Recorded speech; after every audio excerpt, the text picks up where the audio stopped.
Hi everyone, it's deer time. Drop everything and read.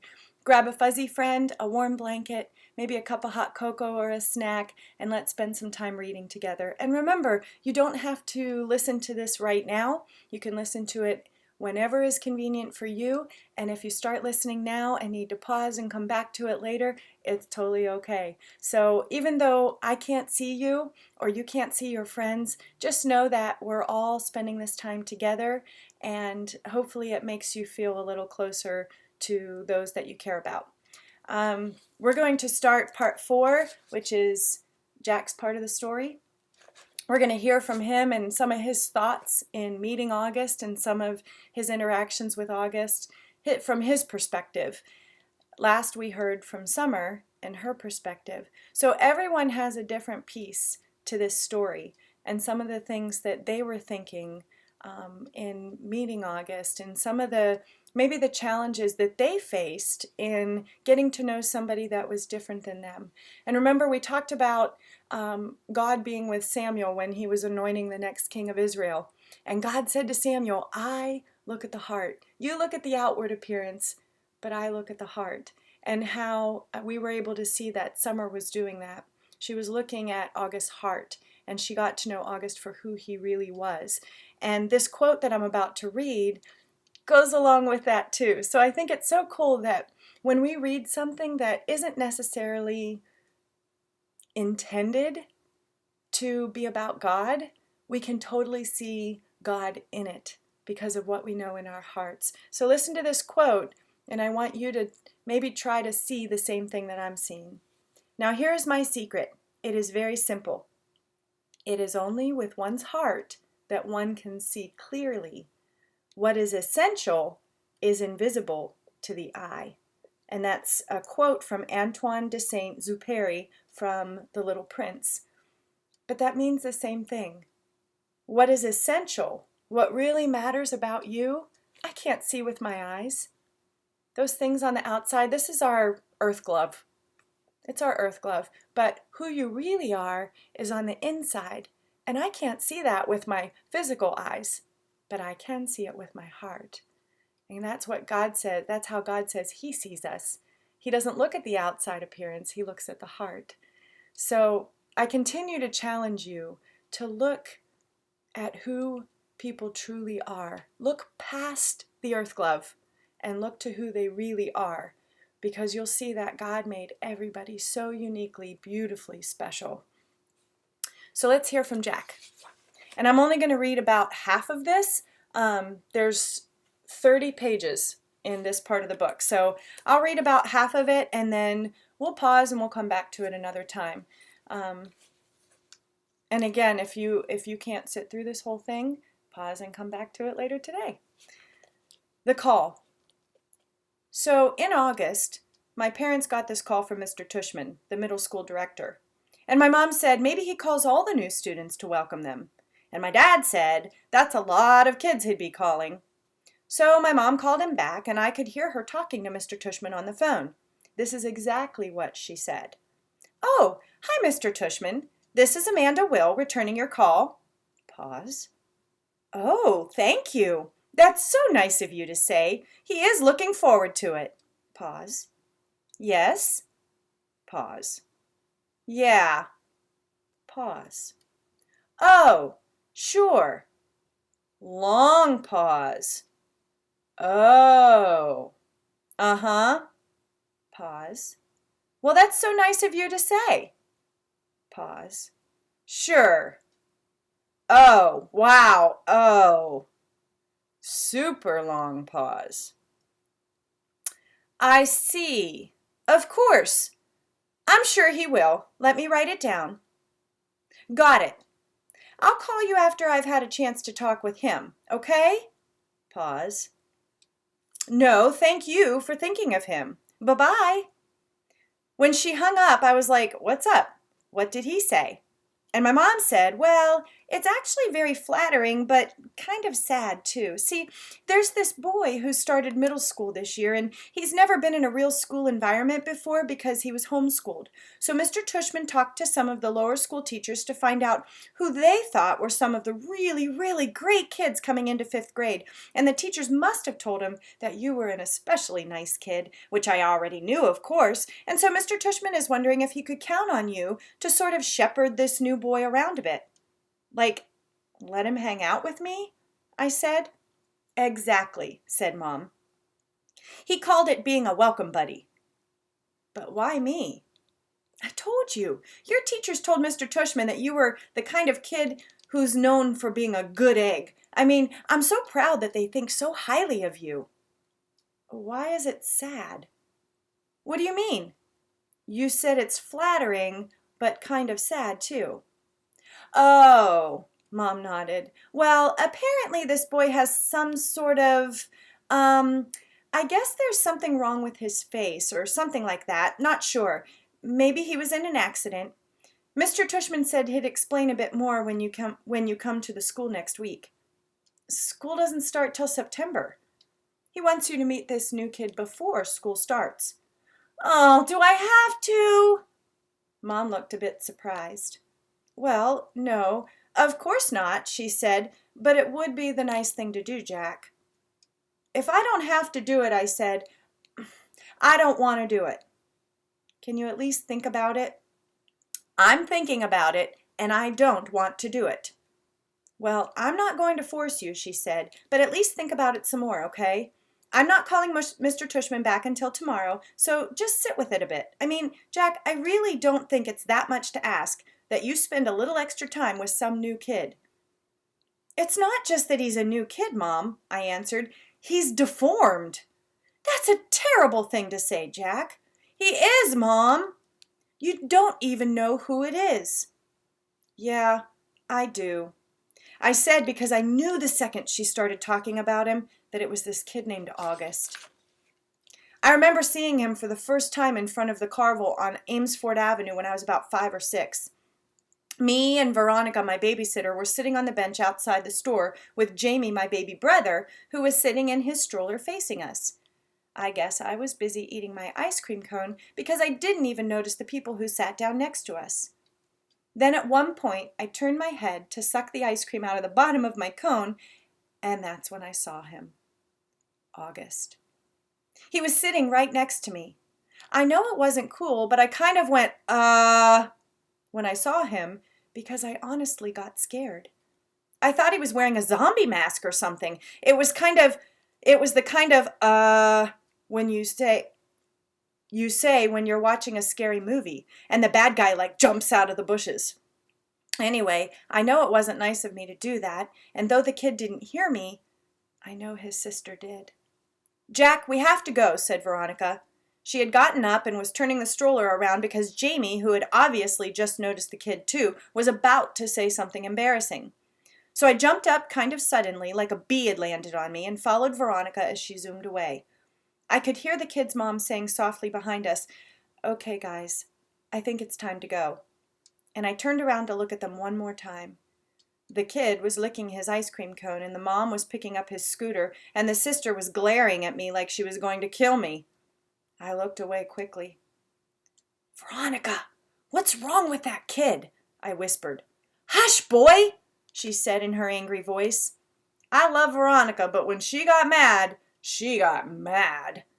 Meanwhile, Jamie was practically spilling out of his stroller trying to get another look as Veronica pushed him away.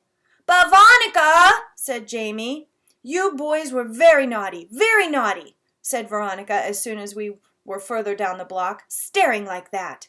"I didn't mean to," I said.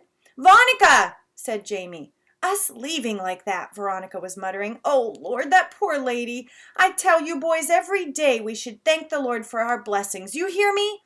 Veronica!" "What is it, Jamie?" "Is it Halloween?" "No, Jamie." "Then why was that boy wearing a mask?" Veronica didn't answer. Sometimes when she was mad about something, she would do that.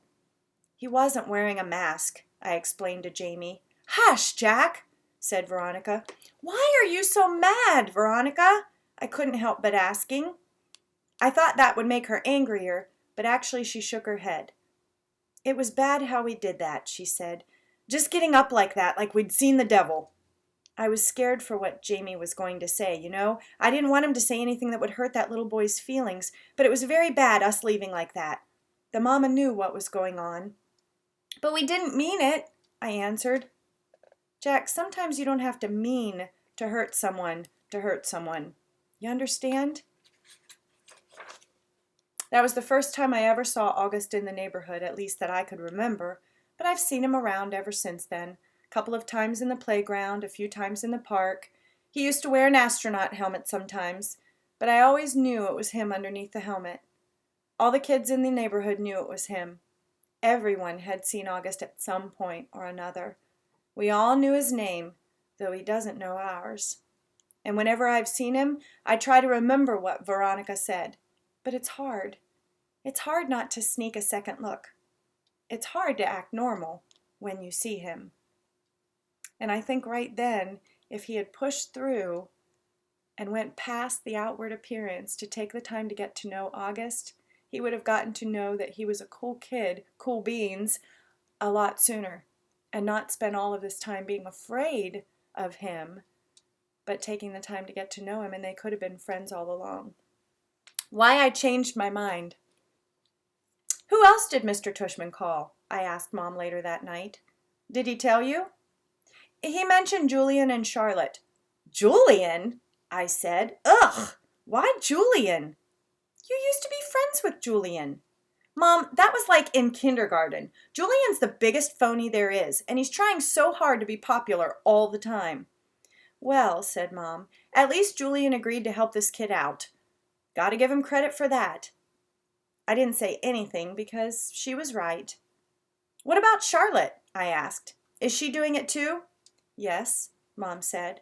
Of course she is. Charlotte's such a goody two-shoes, I answered. Boy, Jack, said Mom, you seem to have a problem with everybody these days. It's just, I started. Mom, you have no idea what this kid looks like. I can imagine. No, you can't. You've never seen him. I have. It might not even be who you're thinking it is. Trust me, Mom, it is. And I'm telling you, it's really, really bad. He's deformed, Mom. His eyes are like down here. I pointed to my cheeks. And he has no ears. And his mouth is like... Jamie had walked into the kitchen to get a juice box from the fridge. Ask Jamie, I said. Right, Jamie? Remember that kid we saw in the park after school last year? The kid named August? The one with the face? Oh, that kid? Said Jamie, his eyes opening wide. He gave me a nightmare. Remember, Mommy, the nightmare about the zombies from last year? I thought that was from watching a scary movie, answered Mom. No, said Jamie. It was from seeing that kid. When I saw him, I was like, ah! And I ran away. Wait a minute, said Mom, getting serious. Did you do that in front of him? I couldn't help it, said Jamie, kind of whining. Of course you could help it, Mom scolded. Guys, I have to tell you, I'm really disappointed by what I'm hearing here. And she looked like how she sounded. I mean, honestly, he's just a little boy, just like you. Can you imagine how he felt seeing you run away from him screaming, Jamie? It wasn't a scream, argued Jamie. It was like an ah! He put his hands on his cheeks and started running around the kitchen. Come on, Jamie, said Mom angrily. I honestly thought both my boys were more sympathetic than that. What's sympathetic? Said Jamie, who was only going into the second grade. You know exactly what I mean by sympathetic, Jamie, said Mom. It's just, he's so ugly, Mommy, said Jamie. Hey, Mom yelled. I don't like that word. Jamie, just get your juice box. I want to talk to Jack alone for a second. Look, Jack, said Mom as soon as he left, and I knew she was about to give me a whole speech. Okay, I'll do it, I said, which completely shocked her. You will? Yes. So I can call Mr. Tushman? Yes, Mom, yes, I said yes. Mom smiled. I knew you'd rise to the occasion, kiddo. Good for you. I'm proud of you, Jackie. She messed up my hair. So here's why I changed my mind. It wasn't so I wouldn't have to hear Mom give me a whole lecture, and it wasn't to protect this August kid from Julian, who I knew would be a jerk about the whole thing. It was because when I heard Jamie talk about how he had run away from August going, "Ah!"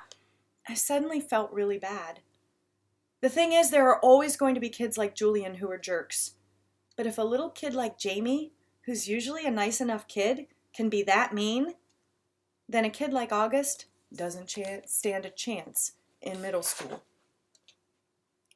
First of all, you do get used to his face. The first couple times I was like, whoa, I'm never going to get used to this. And then after about a week, I was like, it's not so bad. Second of all, he's actually a really cool dude. I mean, he's pretty funny. Like the teacher will say something and August will whisper something funny to me that no one else hears and totally crack me up. He's also just, overall, a nice kid. Like he's easy to hang out with and talk to and stuff. Third of all, he's really smart. I thought he'd be behind everyone because he hadn't gone to school before, but in most things, he's way ahead of me. I mean, maybe not as smart as Charlotte or Chimena, but he's up there. And unlike Charlotte or Chimena, he lets me cheat off of him if I really need to, though I've only needed to a couple of times. He also let me copy his homework once, though we both got in trouble for it after class. Because that's never okay. Just have to say that. The two of you got the exact same answers wrong on yesterday's homework, Ms. Rubin said, looking at both of us like she was waiting for an explanation. I didn't know what to say, because the explanation would have been, oh, that's because I copied August's homework. But August actually lied to protect me. He was like, oh, that's because we did our homework together last night, which wasn't true at all. Well, doing homework together is a good thing, Ms. Rubin answered, but you're supposed to still do it separately, okay? You could work side by side if you want, but you actually can't do your homework together, okay? Got it? After we left the classroom, I was like, dude, thanks for doing that. And he was like, no problem. That was cool. Fourthly, now that I know him, I would say I actually do want to be friends with August. At first, I admit it, I was only friendly to him because Mr. Tushman asked me to be especially nice and all that. But now, I would choose to hang out with him. He laughs at all my jokes, and I kind of feel like I can tell August anything. Like he's a good friend. Like if all the guys in 5th grade were lined up against a wall, and I got to choose anyone I wanted to hang out with, I would choose August. Bleeding scream? Oh no! Summer Dawson has always been out there, but this was too much. All I did was ask her why August was acting like he was mad at me or something. I figured she would know, and all she said was bleeding scream. I don't even know what that means. It's so weird because one day August and me were friends, and the next day, whoosh, he was hardly talking to me. And I haven't the slightest idea why. And I said to him, hey August, are you mad at me or something? And he shrugged and walked away. So I would take that as a definite yes. And since I know for a fact that I didn't do anything to him to be mad about, I figured Summer could tell me what's up. But all I got from her was bleeding scream. Yeah, big help. Thanks, Summer. You know, I've got plenty of other friends in school. So if August wants to officially be my ex-friend, then fine. That's okay by me. See if I care. I've started ignoring him like he's ignoring me in school now. That's actually kind of hard since we sit next to each other in practically every class. Other kids have noticed and started asking me if August and I have had a fight. No one asks August what's going on. Hardly anyone ever talks to him anyway. I mean, the only person he hangs out with other than me is Summer. Sometimes he hangs out with Reed Kingsley a bit, and the two Maxes got him playing a game a couple of times at recess. Charlotte, for all her goody two-shoeing, doesn't ever do more than nod hello when she's passing him in the hallway. And I don't know if everyone's still playing the plague behind his back, because no one ever really told me about it directly, but my point is, it's not like he has a whole lot of other friends he could be hanging out with instead of me. If he wants to diss me, he's the one who loses, not me. So this is how things are between us now. We only talk to each other about school stuff if we absolutely have to. Like I'll say, what did Reuben say the homework was? And he'll answer. Or he'll be like, can I use your pencil sharpener? And I'll get my sharpener out of my pencil case for him. But as soon as the bell rings, we go our separate ways. Why this is good is because I get to hang out with a lot more kids now. Before, when I was hanging out with August all the time, kids weren't hanging out with me because they'd have to hang out with him. Or they would keep things from me, like the whole thing about the plague. I think I was the only one who wasn't in on it, except for Summer and maybe the recess crowd. And the truth is that nobody's that obvious about it. Nobody wants to hang out with him. Everybody's way too hung up on being in the popular group, and he's just as far from the popular group as you can get. But now, I can hang out with anyone I want. If I wanted to be in the popular group, I could totally be in the popular group. Why this is bad is because, well, I don't actually enjoy hanging out with the popular group that much. And secondly, I actually like hanging out with August. So this is kind of messed up. And it's all August's fault. Mr. Brown's December precept was, "Fortune favors the bold." We were all supposed to write a paragraph about some time in our lives when we did something very brave, and how because of it, something good happened to us. I thought about this a lot, to be truthful. I have to say that I think the bravest thing I ever did was to become friends with August. But I couldn't write about that, of course. I was afraid we'd have to read these out loud, and Mr. Brown would put them up on the bulletin board like he does sometimes. So instead, I wrote this lame thing about how I used to be afraid of the ocean when I was little. It was dumb, but I couldn't think of anything else. I wonder what August wrote about. He probably had a lot of things to choose from. And we'll finish his story next time. Thanks for listening. I hope you have an awesome day, and know that I love you very much, and you are all my friends. Bye.